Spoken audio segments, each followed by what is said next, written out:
Perfect. Thank you very much. It's working. Thank you for your encouragement. Good morning, everyone. I'm sorry about my technical incompetence. I hope things work okay now. Good morning from California. I have to thank Severine for inviting me to participate in the conference. I'm sorry I was unable to come, but I felt too old and too tired to make the journey. I also have to thank Remy, my interpreter, who created my French slideshow in a great hurry yesterday. So you actually have something to look at, not just me and my talking head. And I would also like to greet Dr. Véronique Abadi, who is one of the pioneers of research in charge. And I was very, very pleased when I saw her name on the agenda for this conference. It's good to know that you are still here and still working. I'm a teacher. I've always been a teacher, primarily of children with deaf blindness. And I was very lucky when I came into the field 41 years ago. The first child I met in England was a baby just diagnosed with what we called charge association. So I've been involved with charge for 41 years. And the things I talk about, a lot of the things I talk about are actually derived from my observations of many, many children in many different environments. This slide I wrote earlier this year just to help make the point that this is an incredibly complicated syndrome. And I'm sure you all know it's complicated, but the complication and the range of problems that we find in charge put a huge obligation on you as the family to make choices. In the beginning, the choices are fairly obvious because there are life-threatening conditions, and it's the medical profession who have to be the key players in making decisions about urgent priorities. Once those urgent priorities have been dealt with, it becomes more complicated for you as a family because you always have to decide where to put your energy, where to put your focus, what to do next. Because doing one thing next means you can't do other things, because you can't deal with all the charge issues at the same time. And I think it's important to remember that you are bound to look back and wonder if you did the wrong thing, if you made the wrong priority, if you should have made different priorities. And there usually isn't only one right priority. And the fact is, you choose your priorities on the situation you are in, and you make those choices with the best reasons in the world. And I think from this slide, I would get three words: complication, choice, and priorities. Although it's very complicated, it's also a very interesting syndrome. This is from an article I wrote almost 30 years ago when I was still working in England to remind people that even though this syndrome is very severe and creates huge problems, the people with charge have remarkable abilities, and those abilities are often missed people don't notice them and people neglect them. And this article was one of my attempts to try and say, look at what these people with charge are actually doing, because they often can adapt and find ways to do surprising things. This presentation is based on my experience on Facebook. I am on 6 different Facebook pages for charge syndrome from different countries around the world. And I've learned so much from parents who post on those Facebook pages. But often the same questions come up from parents again and again. And I picked 6 of the most important questions which cause confusion. And I thought it would be interesting to present on those and to try and explain a bit about them. I probably have too much information for the time. And I know you must be very tired because for 2 days you've been overwhelmed with information, and now I'm going to give you a lot more information. But I do hope this will be useful, and I will take you through the 6 topics. The first topic is deafblindness. And as I said, I came into the world of deafblindness 41 years ago, and the first child I met was diagnosed with charge, probably one of the first babies in England to get the diagnosis. So I've always seen deafblindness and charge together without any separation. This wasn't always the case, but I think increasingly now we are seeing the connection between charge and deafblindness. For example, that is why it is CRESAM who are organizing this conference. As a deafblind organization, they are in a really good place to offer support for the syndrome of charge. And when I look at because I'm a teacher, when I look at educational issues, I think the deafblind educational philosophy gives a really good fit with charge and the needs of children with charge. So I'm always encouraging, if I meet anyone with charge and they're not involved with any deafblind organization, I encourage them to get involved because I think it would be very helpful for them on a number of different levels. Even if the child seems to have vision that they're using and hearing that they're using, possibly with a cochlear implant or with glasses, it still could be very helpful to become more involved with deafblind services. Another old article of mine, I think it's good to remember that children with charge are not just deaf-blind. It's not just about their hearing and their vision, but it's about all their senses. So I like to use the expression multi-sensory impairment to remind people that it isn't just about eyes and ears. It's about all the senses, and in charge, these are often damaged from birth and can create all sorts of different problems.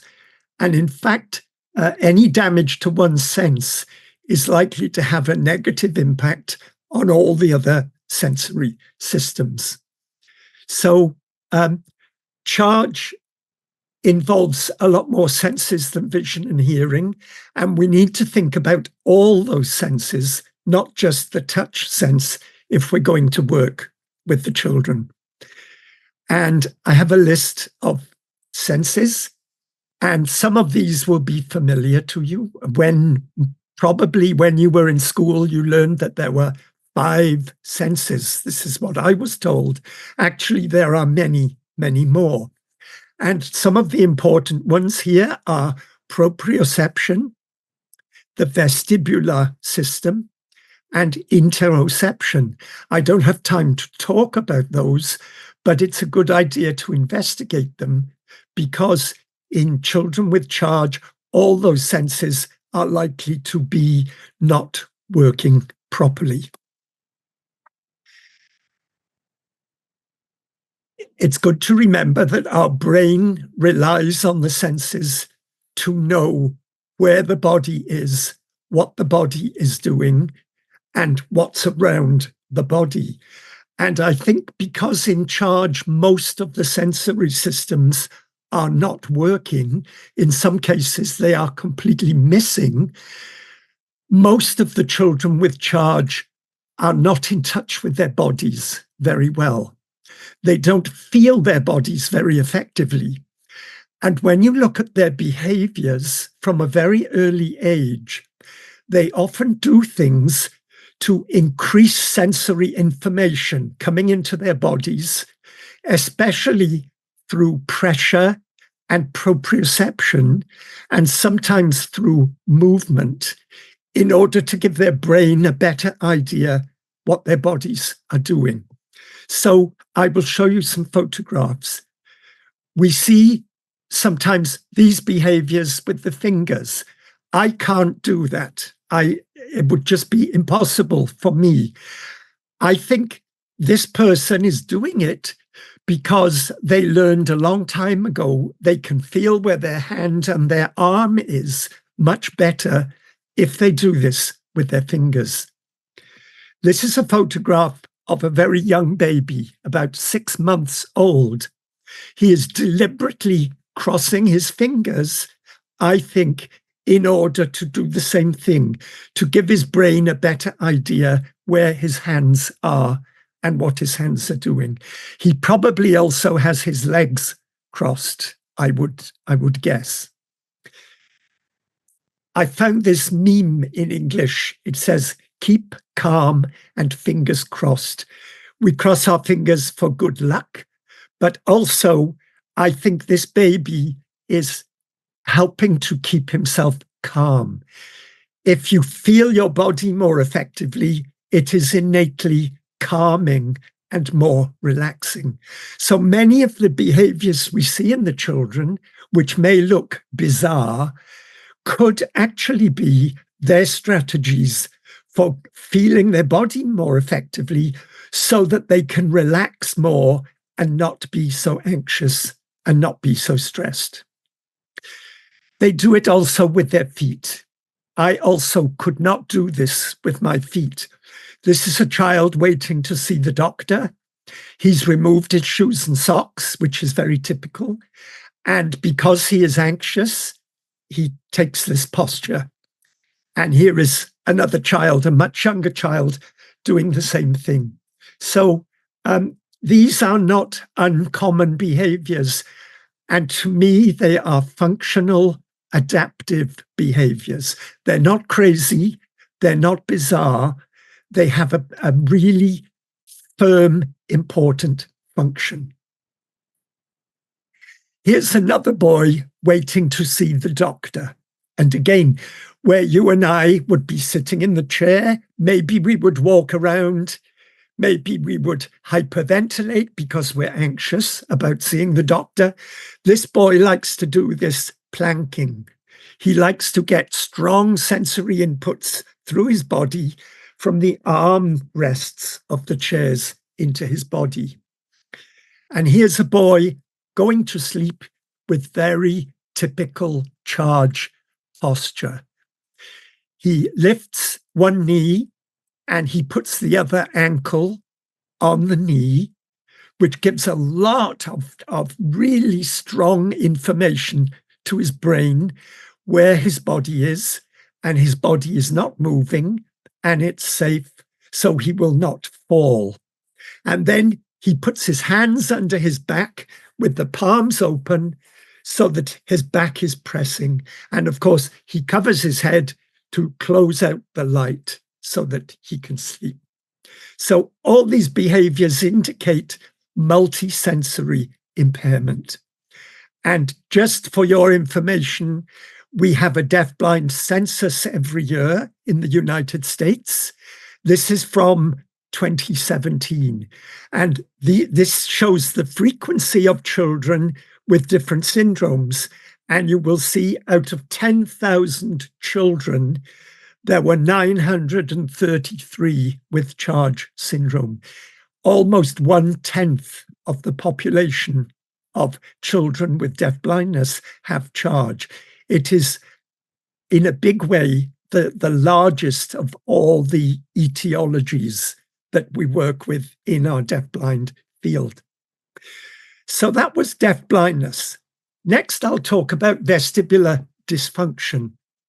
And in the Charge book that was edited by Tim Hartshorn, who is there with you today, I wrote a chapter on vestibular difficulties. And I stressed the point that this particular sensory problem tends to be ignored. People don't understand it, and they especially don't understand how very, very important it is. The vestibular sense is the main sense that enables us to organize all of our senses together so that we can use them effectively.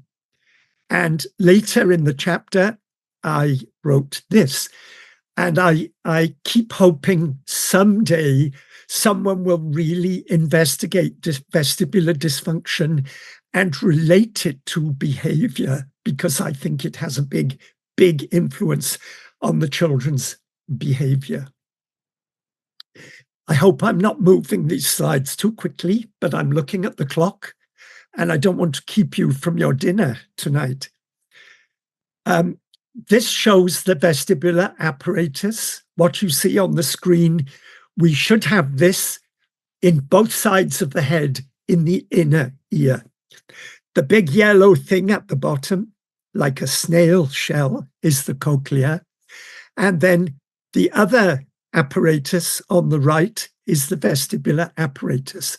There are two bulbs, the utricle and the saccule, and then those brown things are the semicircular canals. There are 3 semicircular canals, and these tell the brain about head movement. And in Charge, this is the part of the vestibular apparatus which is usually missing or damaged. And it probably is the most common problem in Charge syndrome, even more common than hearing loss and vision difficulties. We think maybe 95% of people with Charge have significant vestibular difficulty. So it's important in all sorts of ways. If the vestibular system is not working in a significant way, many things will result. And I won't read this list, but you can look through this list, and it's quite surprising. I think we can all understand the second bullet point, postural insecurity and low muscle tone. It's difficult to balance if you don't have a good vestibular system. But all these other things are related. And most interesting of all to me, if you look at the very last bullet point, self-regulation, it's the vestibular sense that helps us to develop good self-regulation. So it's not surprising that good self-regulation should be a significant problem for many children with Charge. I will say more about the vestibular system when I talk about walking and balance, but that will be enough for now.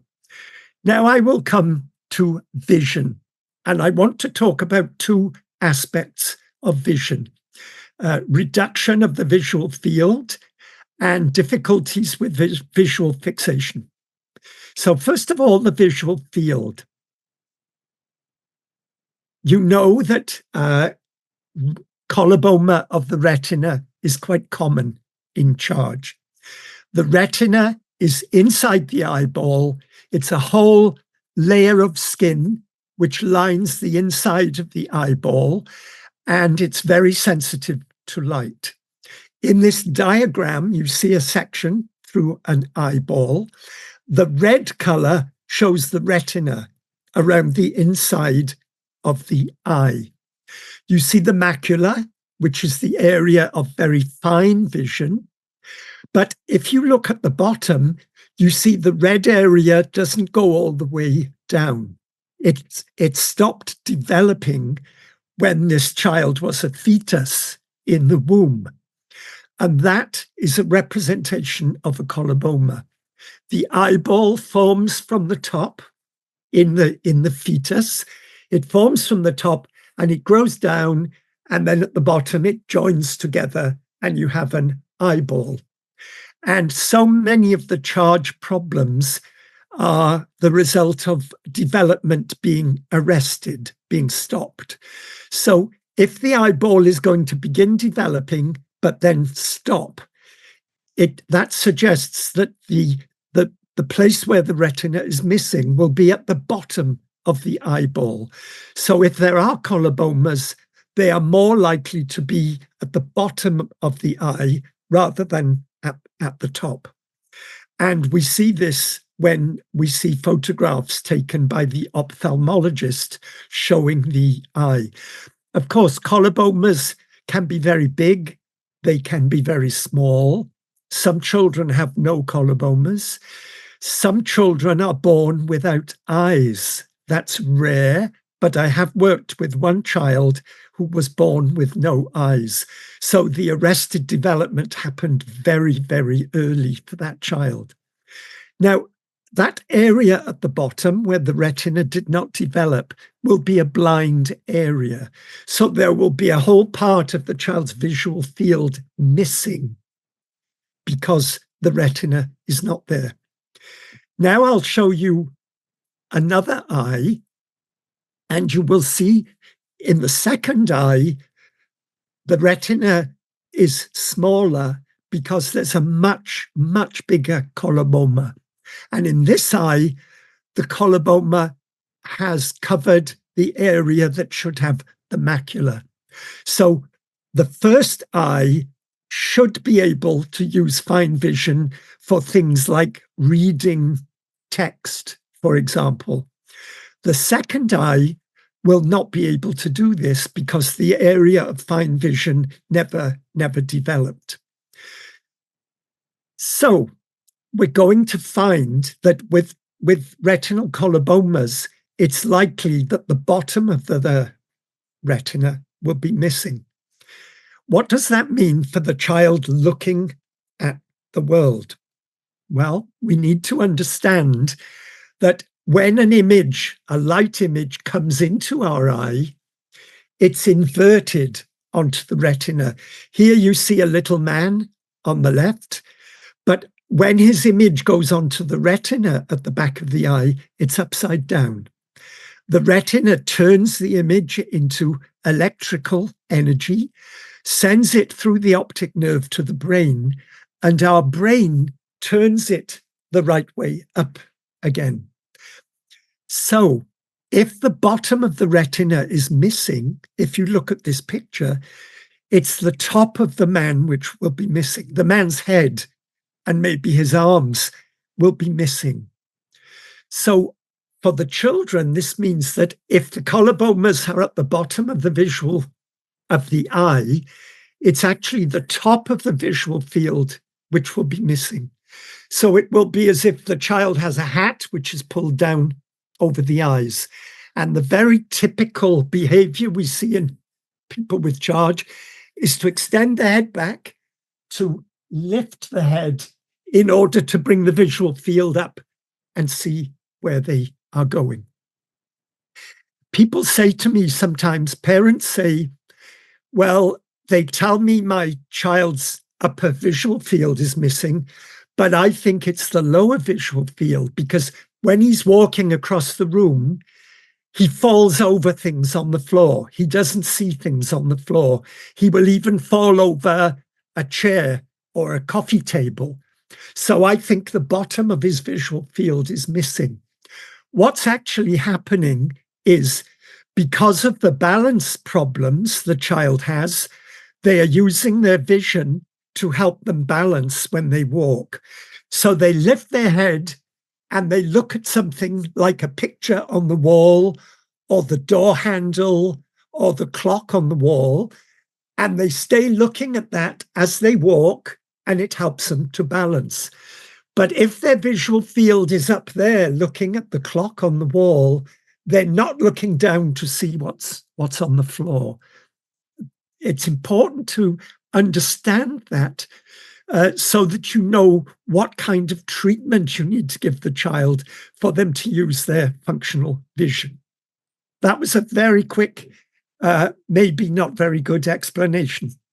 And then I want to talk about visual fixation. We have a reflex called the vestibulo-ocular reflex, the VOR. And this is a technical definition. I can put it perhaps more simply. If I look, I have a picture on my wall above my laptop. I can look at that picture, and then I can move my head in all these directions. I can go well down, way up. And although my head and my eyes are moving, I'm looking at that picture all the time with no problem. As my head moves to the left, my eyes move to the right, and I'm still looking at the picture. Then as my head moves to the right, my eyes move to the left. If my head goes up, my eyes come down. It's my vestibular system that enables me to do that. I need vision to look at the picture, but if my head and my eyes move around, my vestibular sense is what tells me how to move my eyes. We don't even know we're doing it because we use our vestibular sense so naturally and so efficiently. If your vestibular sense is not working, that reflex is probably missing. And if your head turns to the left, your eyes turn to the left, I'm no longer looking at the picture. Now I have to search and find the picture again. When I stand up, my eyes go up, and now I'm looking over the top of the picture. I can't automatically have my head and my eyes moving and still look at the same thing.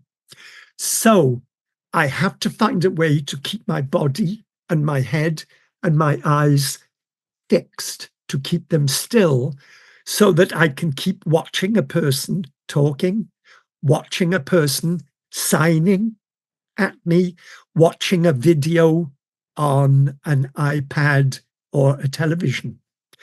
And we see the functional behavior so often from a very early age, where children have to fix everything in order to use their vision. This is from a charge conference a few years ago in the United States. A mother took this picture.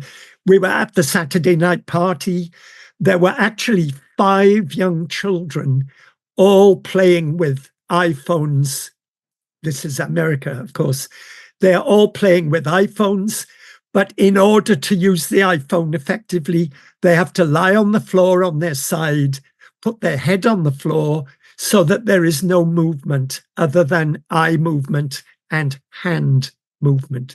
And here you see 3 children all doing exactly the same thing.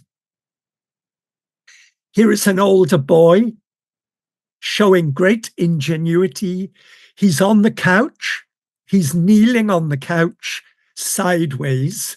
He's brought his head forward and his forehead is resting on the arm of the couch, and he's looking down at his tablet, and he's completely supported. The head is supported by the arm. He's down on his knees, and when he needs to operate the tablet, he can free his arm and bring it up. I thought this was a genius behavior. Again, someone will come and say, sit properly, sit up, you're a big boy now, and the boy will then not be able to use his vision over a period of time. We really need to think why the children do these things before we start trying to help them do other things which we think are better. This is a teenager I worked with a long time ago. She only has a small visual field in one eye.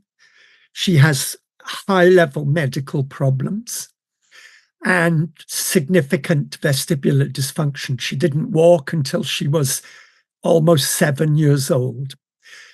She has created behaviors in school. She's become interested in books, but in school, they make her sit at a table to look at books. She always takes the books and lies on the floor, brings one ankle up on the knee, pushes her fingers against her teeth, and then she can read the book. She kept getting on the floor, so they asked me to come in. I explained why she is using this posture, and they got a couch in the classroom, and you see her now in this very characteristic position, very supported, very comfortable, and actively using that little bit of vision to scan in the book. Sometimes the positions that children use don't look secure and don't look comfortable. Here is a girl with her head, she's facing down, her knees are on the couch, but her head and her arms are on the floor. But she is actively looking at the tablet. She's balancing in this position. She's decided this is an effective way to look at the tablet. And here is a boy balanced very dangerously on the arm of an armchair, looking down. He's on his side, looking down at a tablet on the seat of the chair. Again, these two postures do not look secure. And I think these children have realized they can get into a quite dangerous position safely, but it helps to keep them awake and keep them alert. And that's my interpretation. And what all these children are actually doing, they're fixing their bodies to fix their head, to fix their eyes, so that they can use their vision in the best, most reliable, and most comfortable way possible. It's good to remember that before we start trying to change things. Number 4, balance and walking. This is a big one, and I probably have too much information, but I will try and go through it. A physiotherapist in America said this in a conference. I liked the statement. For children with Charge syndrome, gravity sucks. Gravity presents huge problems, and I'm sure you know that because you see it in your children all the time. And it's good to remember gravity always presents problems. Even when they are up and walking, they are having to use strategies and think about things that we don't, because our vestibular system presumably is intact. Why are there problems with walking? Well, this is my list. You will notice I have possible cerebral palsy. I suspect that in some children with Charge. Fear is a big issue. Sometimes children are overprotected. They can fall and hurt their head very easily. And at the bottom, you will see these children find other ways of moving, which are much safer, much quicker, and much more effective.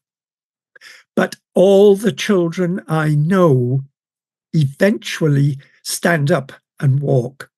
They always walk at exactly the right moment because they choose the moment. We can't choose the moment for them. We can help them, we can encourage them, but they are the only ones who really know when it's okay. And sometimes it looks okay, but they still don't walk because things like fear and insecurity may well be holding them back, but they need their own time to overcome those problems.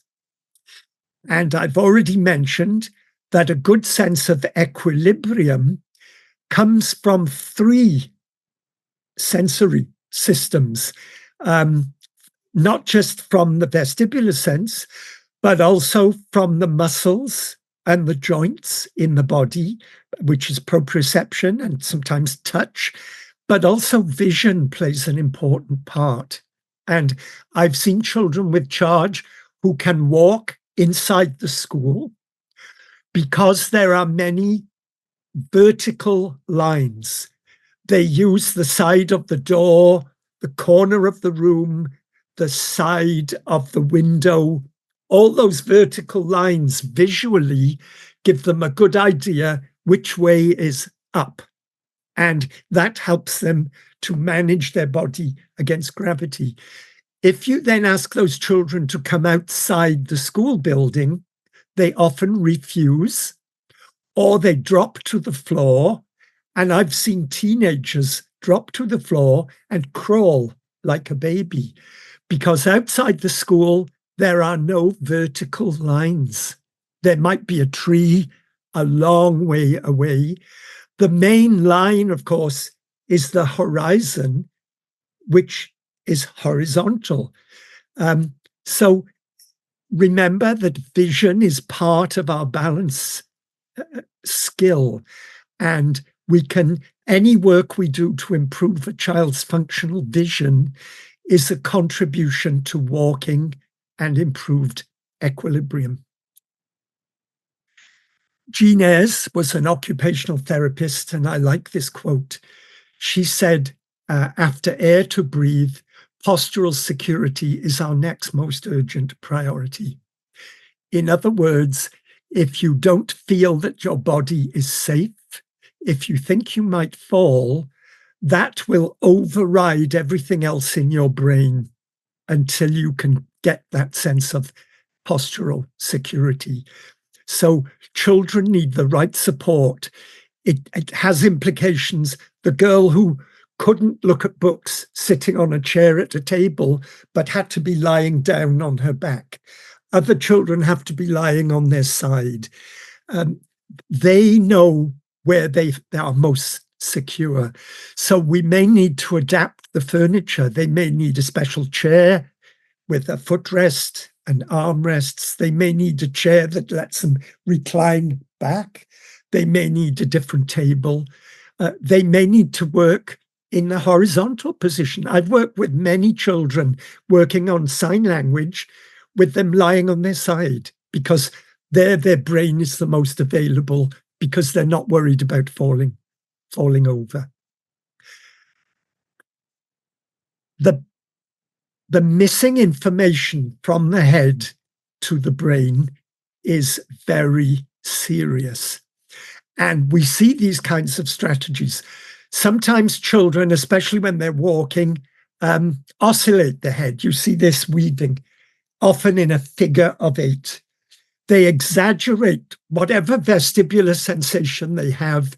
They exaggerate it to give their brain a better idea where the head is, so they can walk. They like things on their head, either very heavy or very tight, again, to keep their brain informed where the head is. They tap on the head, they press the head. And then there's a series of oral behaviors. They clench the jaw, or they grind the teeth, or they like to bite or suck on something. I know children who, if they're going to walk, again, I've seen teenagers do this. If they're going to walk across the classroom, or if they're walking from the classroom to the school bus, they pick something up, like a toy or a pencil, and they put it in their mouth and they bite on it. And then they walk. And sometimes their walking gait is unusual, but they walk. If you ask them to remove the pencil and walk, their posture tends to change. Instead of being erect, they flex forwards. Instead of lifting the feet, they slide the feet. And the sway from side to side, they oscillate even more. they need that pressure information in the mouth to answer that question, where is my head? Here is a boy taking a break in school from his lessons. You notice he removes his shoes and socks and he does a headstand. This is his way of reorganizing his sensory system because they have asked him to sit on a chair for almost half an hour. Here's a younger child all by herself doing a similar behavior, but it's more spectacular. She can't yet stand unsupported. So she's nowhere near walking, but she can do this phenomenal acrobatic activity because she's getting the kind of sensory inputs that she can't get from standing and running and jumping and doing all the things children of her age normally do. Here's the first boy who always likes his backpack on top of his head. It's called a rucksack, but it's actually for him a head sack. You can see the straps are pulling up under his armpits and the bag is pulling down on his head, and it helps him to walk with a better posture. So yes, it looks bizarre, but it has a function. And it's telling us that we need to make sure he is getting physical exercise and physiotherapy support so that he won't need to do this for the rest of his life. Here is a boy who, if he's going to do fine vision work, grabs these buckets and jams them tight on his head. It helps him to feel his head, which keeps him from moving too much, especially the head tends to move and shake. This helps him keep his head. Here is a boy who Tim Hartshorn and I met in Norway. You see he's in a wheelchair. He has one ankle up on the other knee. He plays a game where he likes to collect cushions and balance them with great skill on his head. And then they all fall off and he laughs and his mother pretends to be angry and they have to pick the cushions up and put them back. And then he does the same thing. And in school, he also likes to take things and put them on his head. There's such a need to feel where the head is. And now, of course, you can buy certain equipment for chewing on to help with relaxation, but also to help with postural control. There are many different ways of walking. Some children crawl like regular crawling. Other children use their head as a 5-point crawl, but there are also things like rolling and pushing on the back. There are many different characteristics to walking. I don't have time. I'm looking at the time. I have 11 minutes, so I'm going to cut some things out. But I think it's useful to look at all these things and think about how useful they are. And I have some favorite photographs. Here is a little boy going for a walk. Once he was given this walker, he developed phenomenal mobility skills. He lived obviously in a rural area. You can't do this in the middle of Poitiers, I'm sure. You can't do it for very long in Poitiers. But in this village, it's okay. And he's not alone because you see on the left, he has his best friend keeping an eye on him. And here you see a young girl with hiking poles. She could walk, but she had never walked independently. She had to hold somebody's hand. Her mother heard me present, and I mentioned hiking poles. She bought some hiking poles. Suddenly, the girl is walking everywhere. They can't stop her. They had a problem because she just wanted to escape and go walking. And if you're familiar with Lily Nielsen's active learning system. This equipment can be very useful, the little room and the wooden resonance board. It's good to remember that these postures, people either don't notice them or they just think they're crazy, but actually they're giving us valuable information about the problems the child has and about the child's ingenuity and intelligence in adapting to find ways around these problems, like all the photographs I've shown you. We need to honor that, and it's being missed all the time, too often. And I always say to teachers, if it looks bizarre, you have to come up with an interpretation and identify the meaning. And even if that's difficult, you have to come up with the best possible meaning and work with that. And I always encourage people to notice what children do. As teachers, we like to see what a child can do because that gives us the baseline where we start teaching.